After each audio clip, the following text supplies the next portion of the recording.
This is Breaking Down Security, and I am Brian Brake.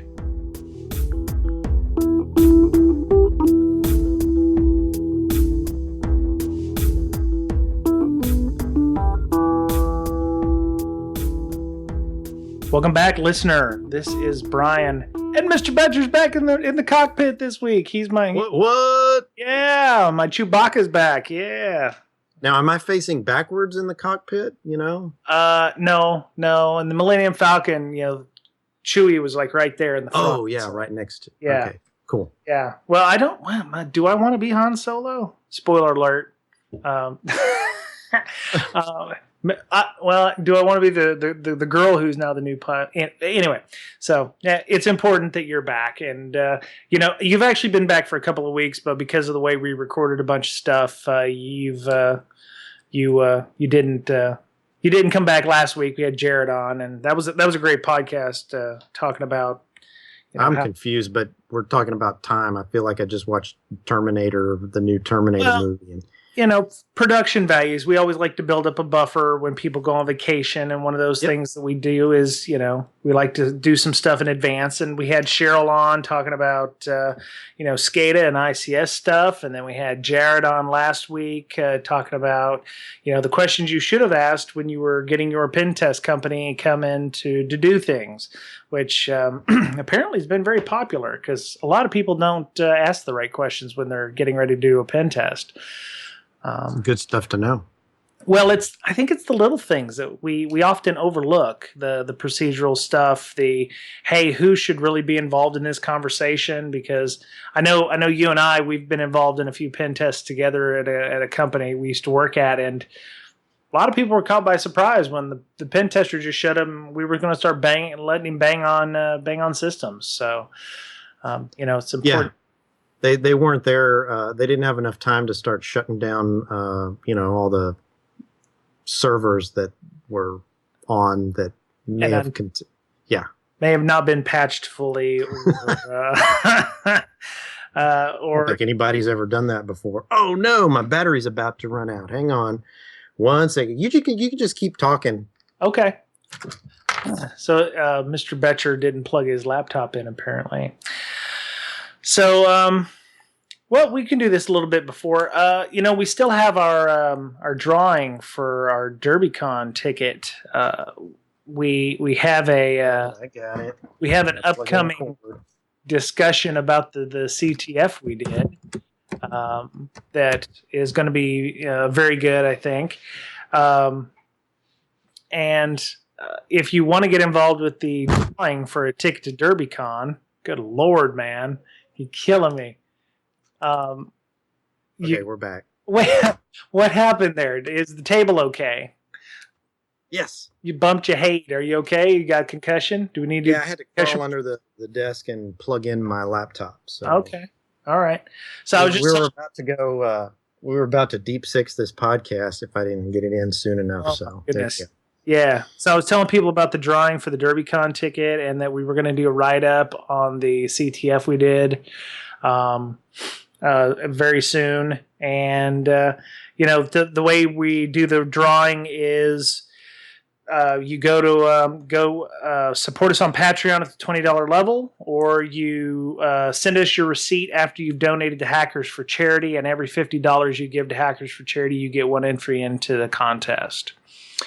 So if you give $150 to Hackers for Charity and you send us the receipt saying you gave us gave them $150, you'll get 3 entries into the contest. So we still have a ticket available for that. So, all right, Mr. Betcher, we're going to talk about Mimikatz this week, aren't we?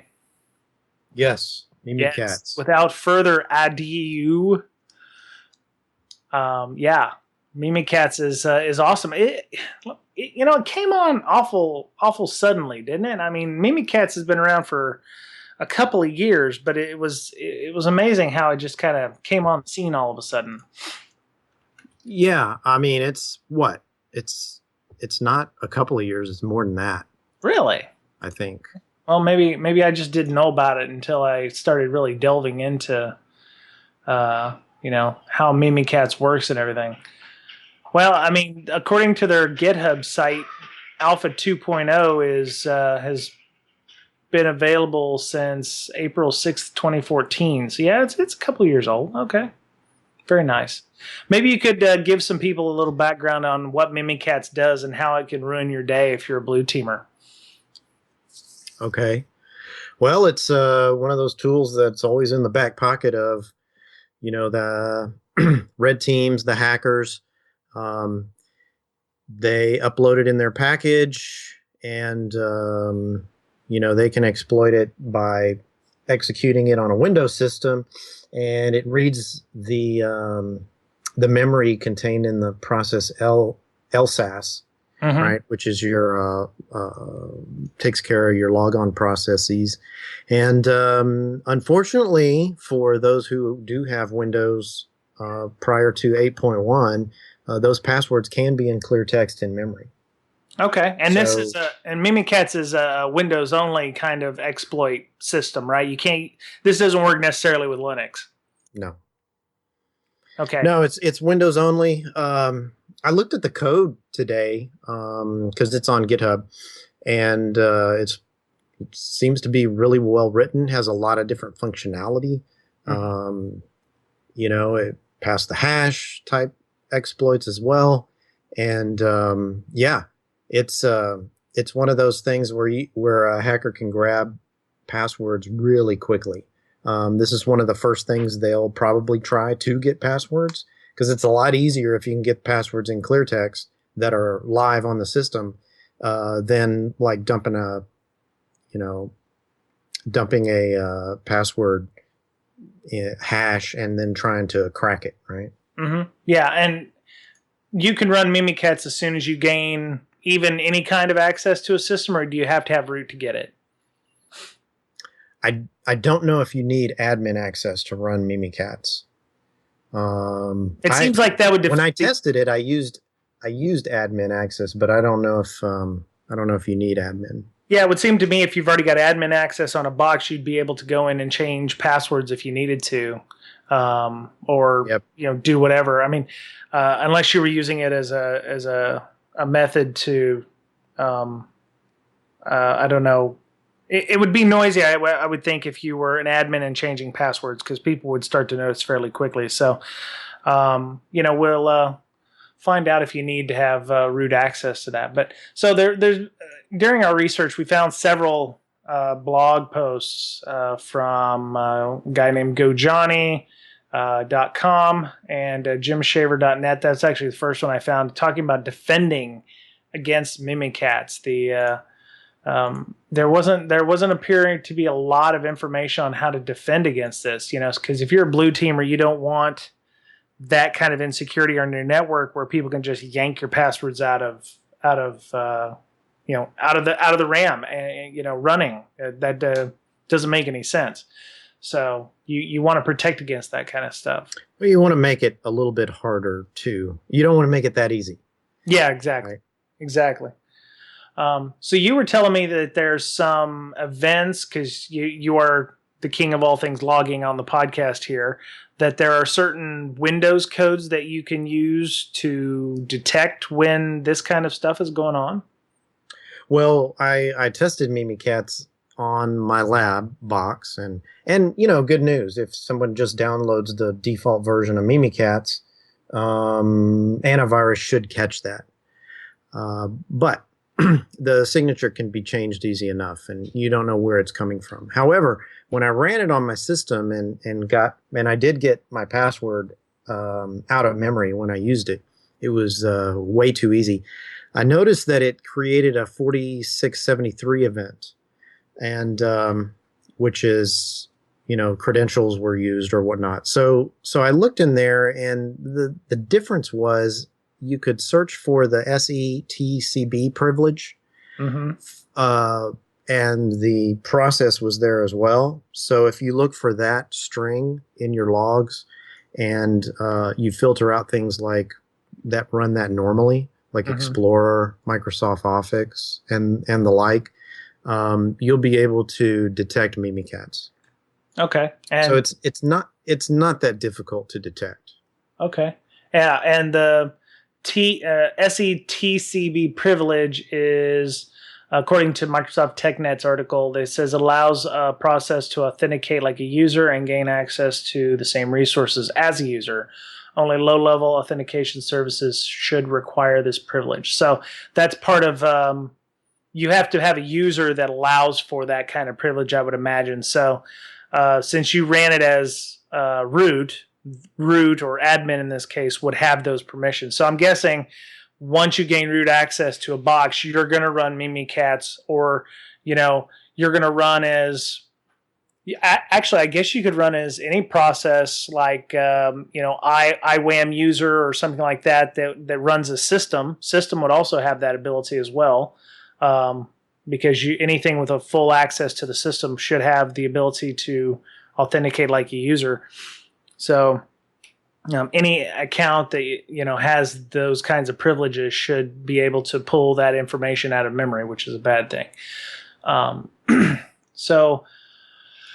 We're going to link to the Jim Shaver post talking about ways to defend against Mimikatz. But one of the things I thought was very interesting, Jim mentioned, was the use of the protected users group that he had talked about in his article, taking advantage of limiting the administrator usage, which is a good thing. I mean, even on Linux boxes, you want to use sudo as much as possible because you don't want people going, su directly to root and being able to run as root. You want to sudo and protect, give the user elevated permissions, but only give them elevated access to certain types of permissions, say the mount command, or being able to run things like fdisk, or being able to wipe out an entire file system, which is important to protect against that kind of damage that a normal user could do.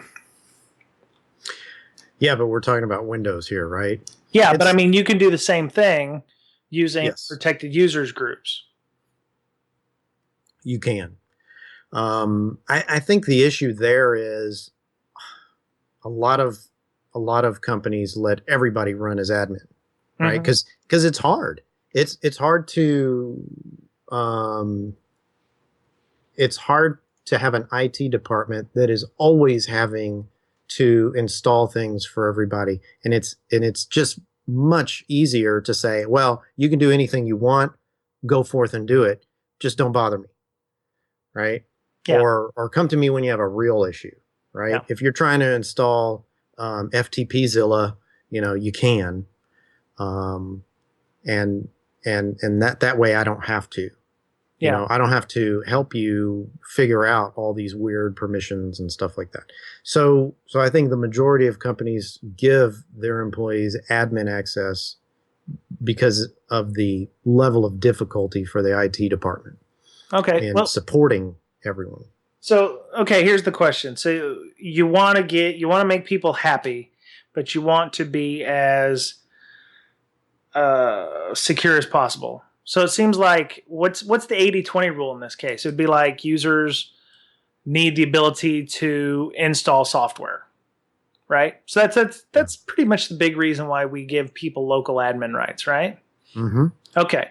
So is there a way that we could just say, okay, you have the ability to install software, and maybe you can control where it gets installed. Maybe not into C program files, but C user programs or something like that. And that's all they get.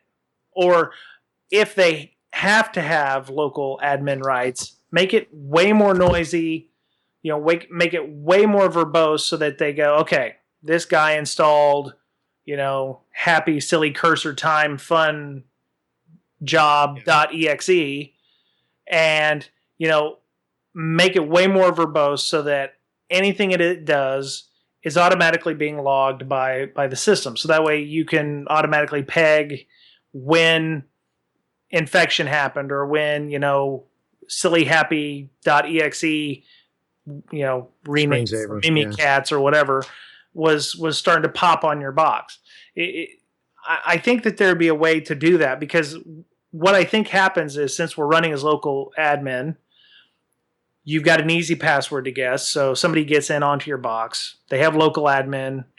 then they can run Mimikatz and pull all the information out, including domain creds if so needed. Yeah. Yep.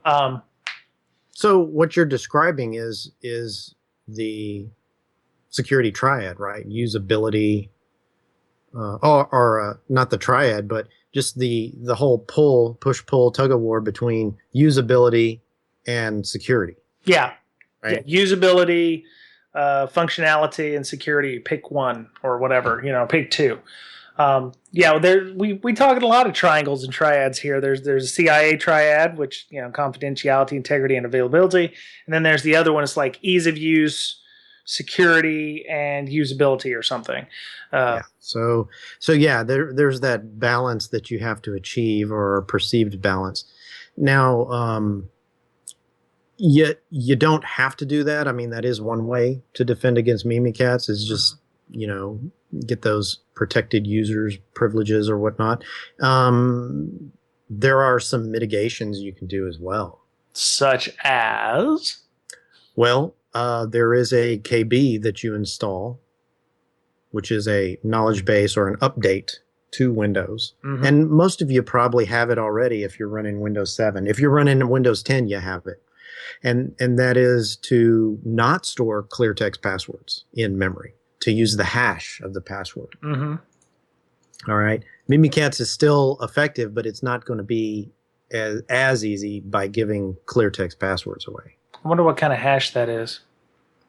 Well, Mimikatz can pull the NTLM and the SHA-1. Okay. So, I mean, I guess the NTLM is probably an MD5, and because if you're mentioning SHA-1 separately, then it's probably the upgraded version, but it's still considered deprecated by many. The other thing is, a lot of even the newer versions of Windows keep backward functionality for the LM hashes, or the landman hashes in this case, which is stuff left over from like Windows 3.1 for backward compatibility to older hosts. That stuff should be turned off by default, either by GPO or whatever. And getting rid of the NTLM hashes, at least the V1 hashes. I think the V2 hashes are still relatively okay. So, yeah, when you install the KB2871997, easy. That doesn't do it in and of itself. You still have to alter the registry. Yep. Right. I've got another blog post from the folks over at Praetorian Labs out of Austin, Texas. What? Josh Abraham at Jabra on Twitter actually did this post on June 14th, so it's relatively recent. He was talking about using Mimikatz to steal clear text credentials, and he mentions the KB article that you had mentioned, which is 287-1997. Once it's been installed on Windows 7 or your 2008 or 2012 boxes, Server 2012 R2. There's a specific registry entry that you have to go in to disable, even having the credentials stored in memory. So after you run the KB article, add the registry key, and then I guess you have to reboot for that to happen. So this is something you want to set up when you're initially setting up the boxes. Passwords won't be stored in memory in clear text, which is excellent.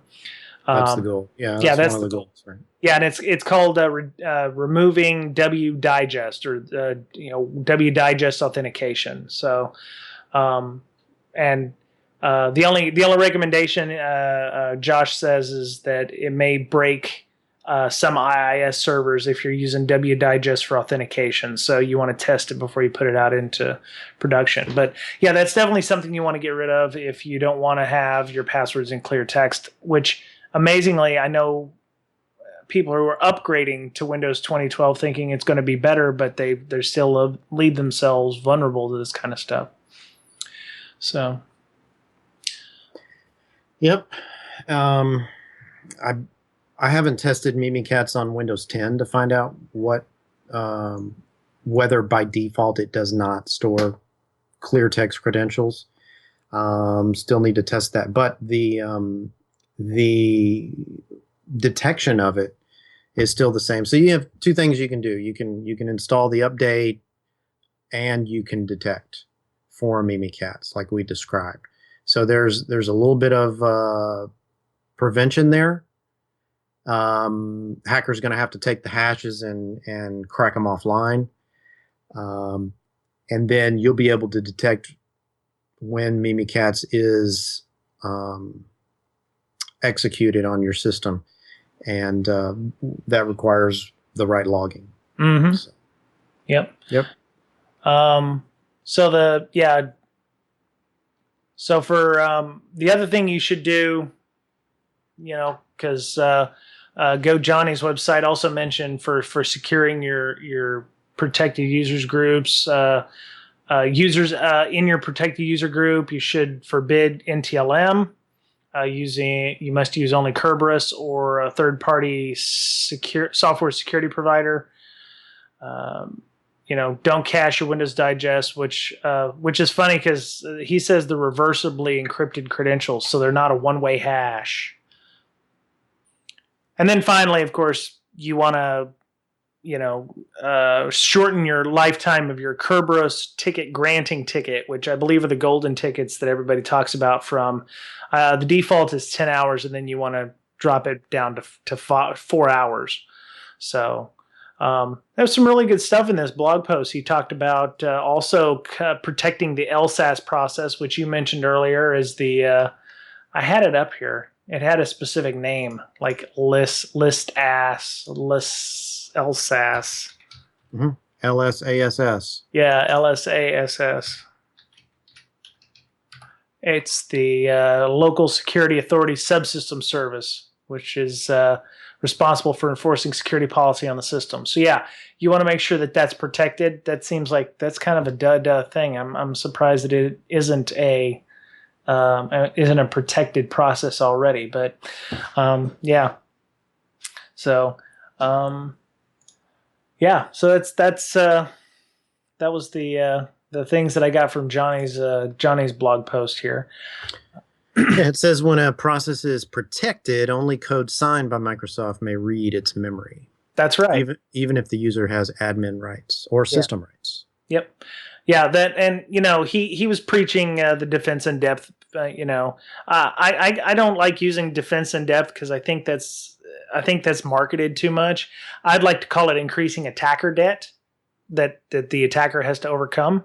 So you're increasing attacker debt by setting up LSAS as a protected process, getting rid of NTLM, getting rid of WDigest, clear text credentials. I mean, you're just adding more time. You're making it a harder target to overcome. So I mean, that's all I'm thinking about when I want to do something or get defense in depth. And I'm just increasing the amount of pain that the attacker has to go through to get where it's supposed to be going. Yeah, it's that extra layer or layers that you put, right? Mm-hmm. So, this has happened before, and it happened to me recently where, you have this fancy whiz-bang appliance, right? That's supposed to take things off the wire, mm-hmm. Do some fancy analytics on it, and prevent those things, the bad stuff from coming through. Well, unfortunately, that will fail sometimes. Yeah. Right. So you can't rely on that tool. Either it's going to get overwhelmed or it's bad juju coming through, because the hackers know about this stuff too. They some of them can afford these appliances, and they'll test their wares mm-hmm. on these appliances as well. So then you have to rely on your secondary defenses, which in this case, I'm thinking of as an example that happened recently was employees. Yeah. When you do the awareness training properly, they'll be able to spot these types of things that you never could, because you're not sitting at their desk getting their emails, right? True. And they'll alert you to that fact, and then you can start doing research and figuring out what happened, why it happened, who potentially would get compromised, and alert them to that fact, and then query for artifacts that you can get from the things that they sent you, and there you go. Level 1 was bypassed, but level 2 wasn't. Yeah. Right? So it's important to have those the defense in depth, as you will, or increase that attacker debt. Yep. So the yeah, now that I know exactly what to look for, I'm finding a lot more information on people talking about Mimikatz, and then how to mitigate a lot of it. There's no way to totally get rid of it. I mean, Mimikatz apparently will still give you information even after all of this, but you're severely restricted once that occurs. So I think there's defending against Mimikatz is just implementing good practices and explaining to your employees why this needs to happen, or making it because a lot of this stuff you can do without restricting local user admin privileges. I mean, that obviously is in another layer, but you can still put in all the other things that we mentioned without ruining the ability to install. It's like a patch and a registry key that gets you a lot. Yeah, that gets quite a bit. Yeah, and that's low impact. I mean, no impact if the patch has been out there for a while. You probably have it already. You just need to check. And then adding a registry key is no impact at all. Yep. We talked about the registry before. So there you go. Yeah, and if you added, they can pull the password out of memory, but if you had, if you want to even add a second authentication factor, like, an RSA token, or, like a two-factor auth device like Duo or Google Auth or something like that, that would also increase the ability to protect against these kinds of things, because they can pull the password, but without the second factor, you are they're going to be stymied in that case. All right, and of course get the detection mechanisms in so that you can detect when somebody is attempting, even though they may not be able to. Maybe you have the two-factor or whatnot, but you still want to know if somebody's traipsing through your environment trying to garner credentials in that manner. That's right, and that's just chalking it up to good logging practices and that kind of thing. And again, password difficulty. If they don't get access to local admin in the first place, then they don't have to. You don't have to worry about Mimikatz being used on the box. So, So again, we're back to good password administration or good authentication mechanisms, making sure that we're not giving up the endpoint in that case. So.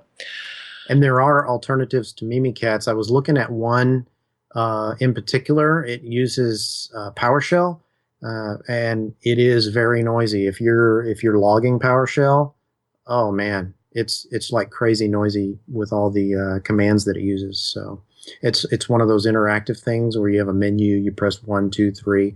Those things can be the techniques that it uses are similar, but still different than Mimikatz, and those things can be taken, those techniques, because PowerShell is what, C#. I mean, you can rewrite those algorithms in C and do the same things. But if somebody were to use that PowerShell to try and get credentials off your system, that would be highly detectable. You could log for or search for the authentication bypass that you always see with the PowerShell hackery. Things like that should throw red flags, right? So that's always good stuff to know. So, well, Mr. Betcher, we had such a long podcast last week, and it's important, I think, to balance things out. So I think we need to cut this one a little short this week. My wife and I don't have a daughter this week, so we're kind of on vacation from having kids. So any last thoughts before we go about Mimikatz and what to do if you're a blue teamer? Well, just to have defense in depth, right? Yeah. You need to try and prevent this sort of thing from happening in the first place, or make it increase your attacker debt, and then make sure you're able to detect it when it does happen. If something goes wrong, maybe you got a rogue system that you don't know about, or you haven't updated or set properly, that you're still able to detect when Mimikatz is occurring or anything like that, credential stealing, processes. I agree. Yeah. Also, hammer home that password difficulty, or set up some kind of two-factor auth so that even if they do get the password, they still need that second factor. I would also suggest switching over your AD to Kerberos, and so you can use AES encryption versus NTLM or whatever. Yeah, SHA-1. Exactly. Well, those are hashes. That's a hash. But yeah.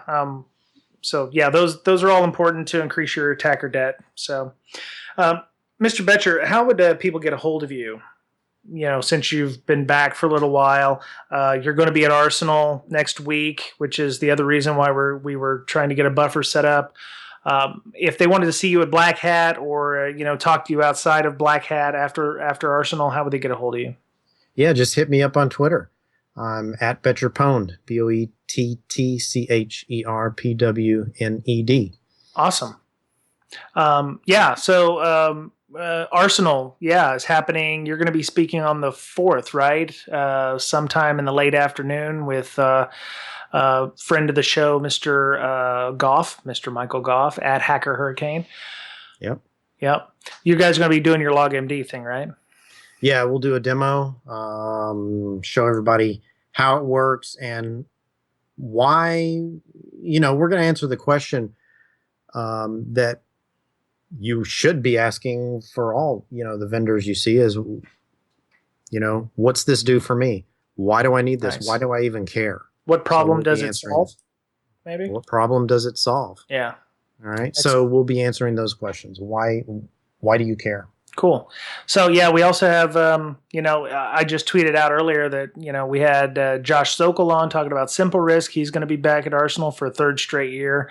Georgia Weidman, she's going to do her mobile pen testing platform.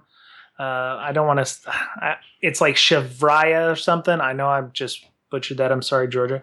And who's the other one we were...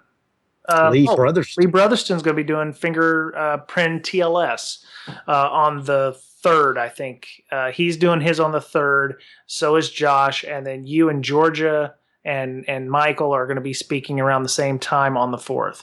So that's pretty cool that you all will be in the same building together. So, okay, so it got off a little bit. My Twitter, you can follow me on Twitter at Brian Break. The official podcast Twitter is at Breaksec, BRAKESEC. We're literally, I think, everywhere on the internet. We got a YouTube channel. We're on SoundCloud. All the links can be found in our show notes. TuneIn FM, Player.fm, the TuneIn Radio app. We're on the Google and iTunes Play stores, respectively. Yeah, all the links to stuff that we talked about, including blog posts, are in our show notes. So if you want to hit us up on those, that'd be great. We also take, Patreon. So if you get value out of this, like a little tip jar for $1 a month or whatever, hit us up on Patreon. The link is in our show notes there. We're on Facebook, LinkedIn as well. So you can find us there. Mr. Betcher will not be here next week.